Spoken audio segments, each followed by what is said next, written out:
तर सेटअप तोच आहे. फक्त त्याला कसं वापरायचं आहे किंवा कसं तुम्ही तुमचं ट्रेड प्लॅन करणार आहे, तुमच्या माइंडसेटवरती सगळं आहे. कारण तुम्हाला अक्षरशः आत्ताच्या टायमिंगला 1000-2000 जरी USD दिल्या ना, तरी तुम्हाला तुमचं माइंडसेट जर खराब असेल, तर तुम्ही ते झिरोच करणार आहेत.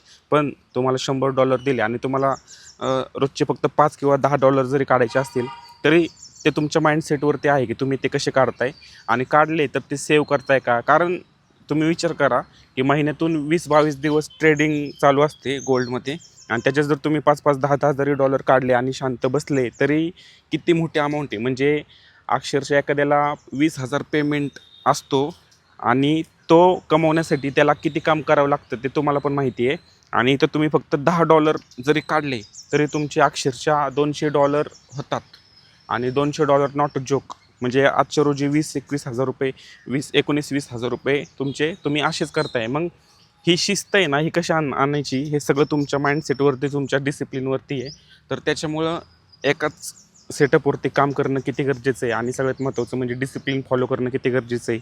आता या ठिकाणी तुम्ही बघा, ह्या ठिकाणी हा 3 मिनिटाचा चार्ट आहे आणि समजा काही समजत नाही आहे तुम्हाला. आता थोडंसं जर झूम आउट केलं, तर इथं ही जी सेलिंग दिसते ना, तर ही सेलिंग ठीक आहे, आली एवढी सेलिंग. पण जेव्हा तुम्हाला एखादी स्विंग दिसती, आपला सेटअप तो आहे, तो स्विंगवरती आहे. कंटिन्यू जर सेलिंग किंवा बाईंग येत असेल, तर मग तुम्ही कसं तुमचा सेटअप हे करणार? आणि आत्ता समजा एवढी 5,000 पिप्स मुव्हमेंट झालेली आहे गोल्डमध्ये, तर शक्य नाही ना, कारण कम्प्युटर नाही आहेत आपण किंवा आपण रोबोट नाही आहे. किंवा समजा जगातील कोणता पण मोठा ट्रेडर तुम्ही आत्ता घ्या, तर त्यांनी असं नाहीच आहे की 5,000 पिप्स पूर्ण कॅप्चर केलेत. आणि अपेक्षा पण ठेवणं किती चुकीचं आहे हे. तर जिथं पण स्विंग दिसते ना, तिथं आपलं सेटअप लगेच तुम्ही ड्रॉ करू शकता ना. आता इथून जे तुम्हाला बाईंग दिसते आहे, ही जी बाईंग दिसते आहे, इथून तुम्ही सेटअप फॉलो करा, ड्रॉ करा. आणि ही जे तुम्हाला मध्ये ज्या ह्या दिसतं ते काय म्हणतात, ते मूव्हमेंट दिसतं, ते पुलबॅक दिसतं, ते तिथं तुम्ही आरामात तुमचं 100-150 पिप्स कॅप्चर करू शकता, 300 पिप्स पण करू शकता. कारण मूव्हमेंटच तशी आणि एकदम शांत बसू शकता. पण नाही, लोकांना कसं आता गुढीपाडव्याचं लोकांना वाटलं असेल, की आपण आज प्रॉफिट करूया नवीन वर्षाचं. पण मार्केट आहे, हे मार्केट कोणाचंच नाही आहे. इथं तुम्ही प्रॉफिट करा, लॉस करा किंवा अक्षरशः तुमचं पूर्ण सर्वस्व जरी तुम्ही मार्केटला दिलं, घर-बीर सगळं तुम्ही अख्खं मार्केटमध्ये सगळं ठेवून गेले, तरी पण मार्केटला काही घेणं देणं नाही आहे. त्याच्यामुळं किती मार्केटमधून बाहेर काढायचेत पैसे आणि किती मार्केटला द्यायचे आहेत, हे स्वतःवर डिपेंड आहे. स्वतःला ते कळायला पाहिजे. आणि इथे जर तुम्ही बघितलं, तर आता ज्यांनी लर्निंग केलेली आहे त्यांना समजेल, की ही स्विंग आपण पकडलेली आहे खालची आणि त्याच्यानंतरनं बघा मार्केटनी. आणि मी हे सगळं शिकवलेलं आहे. मी सांगितलेलं आहे की 100 पॉईंटच्या वरती असेल तर काय करायचं, किंवा मोठी रेंज असेल तर काय करायचं, छोटी स्मॉल रेंज असेल तर काय करायचं. पण एवढंच की, आणि हां, असं नाही की सगळेच जण मिस्टेक करतात आहे. बरेच म्हणजे निम्मेच्या वरती लोक चांगलं काम करतात आहे. अक्षरशः त्यांचं म्हणजे माइंड तसं झालेलं आहे. त्यांनी कॅन्डल वगैरे सगळं त्यांना कळतं की काय करायचं आहे पुढं, काय नाही आहे. आणि इथं जर तुम्ही बघितलं, तर समजा ही रेंज आपण काढलेली आहे, 356 पॉईंट आलेत. हे मी 1 मिनटं बंद करतो, नाही तर तुम्ही कन्फ्युजन होताल. आणि इथं जर तुम्ही बघितलं, तर ही पूर्ण रेंज आलेली आहे. आणि थोडंसं जर आपण मधलं जरी स्विंग पकडल्या, म्हणजे अक्षरशः तुम्ही ही जरी स्विंग पकडली इथली, तरी बरोबर पिन पॉईंट इथं एक बाईंग आलेली आहे. म्हणजे तुम्ही जर अक्षरशः बघितलं, तर समजा आपण ही कॅन्डल घेऊया आणि त्याचं टायमिंग बघूया 19:42. आणि आपण बघू 19:42ला काय झालेलं आहे ते. 19:42 ओके, 160.8. तर आपण ड्रॉ करू 160.8,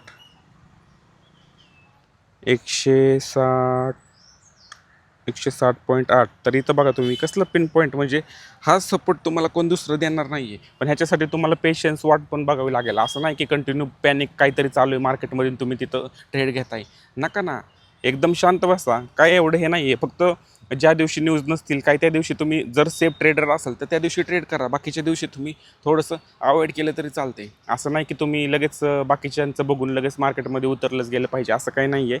आणि मार्केटमध्ये आहेत ना, ज्ञानी लोक खूप आहेत आणि अज्ञानी लोक पण खूप आहेत. पण तुम्ही तुमचं माइंड किंवा डोकं कसं वापरताय, कसं तुम्ही स्वतःला एकदम शिस्त लावून घेताय, हे तुमच्यावर डिपेंड आहे. म्हणजे अक्षरशः तुमच्या शेजारी एक मोठा म्हणजे मिलिनियर जरी येऊन बसला ना, तरी पण त्याचं माइंड आणि तुमचं माइंड हे तुम्हाला कसं म्हणजे आता सांगावं मला कधी कधी प्रश्न पडतो.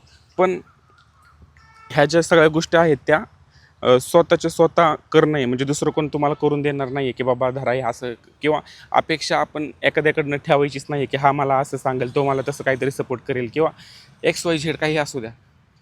तुमच्या अकाउंटमध्ये $100 आहेत ना, तुमचे 5, 10, $15 झाले, तुम्ही एक्झिट मारा, एकदम शांत बसा, चिल करा. कारण दिवसाला 1500-2000 पण कमवणं नॉट अ जोक. कारण आजच्या रोजी तुम्हाला तर माहिती कॉम्पिटिशन किती आहे. त्याच्यामुळं हळूहळू सगळं काय करायचं ते हळूहळू करा. आणि कदाचित तुम्ही जिथं $15 कमवायला जाताय तिथे तुम्हाला अशी सवय लागेल की तुम्ही 25-25, $30-30 पण एका एका ट्रेडमध्ये बाहेर काढताल आणि दिवस तुमचा क्लोज करून टाकताल. पण हे कधी होतं, शिस्त पाहिजे त्याच्यामुळं.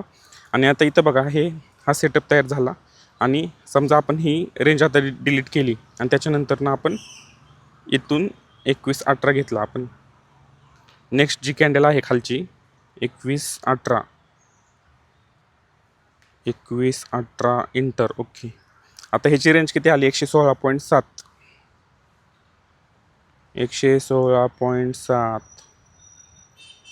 116.7. तर ह्या ठिकाणी बघा, इथून जेव्हा तुम्हाला इथून बाईंगला बसलाय तुम्ही, वरून बरोबर पिन पॉईंट सेलिंग पण आलेली ना. आता ही सेलिंग काही छोटी नाही आहे. ही सेलिंग जर तुम्ही बघितली, अक्षरशः मी तर म्हणतोय, समजा इथून रेड कॅन्डल, तर इथून फक्त तुम्हाला 10 पिप्स घ्यायचे, 100 पिप्स घ्यायचे आहेत. आणि इथं बघा एकच कॅन्डल 190 पिप्सची आहे. तर मग प्रॉब्लेम काय आहे? प्रॉब्लेम हा आहे की तुम्ही जेव्हा पाहिजे तेव्हा ट्रेड करत नाहीत आणि जेव्हा नाही पाहिजे तेव्हा एकदम ट्रेड करत बसता. त्याच्यामुळं स्विंग बघा, मार्केटमध्ये जर स्विंग तयार होत असतील तर मग आपण ट्रेड घेऊ शकतो. मार्केटमध्ये स्विंगच होत नसतील, फक्त छोटे कॅन्डल असतील, किंवा तुम्हाला एखादी स्विंगच भेटत नसेल, तर मग त्याचा उपयोग नाही आहे काहीच.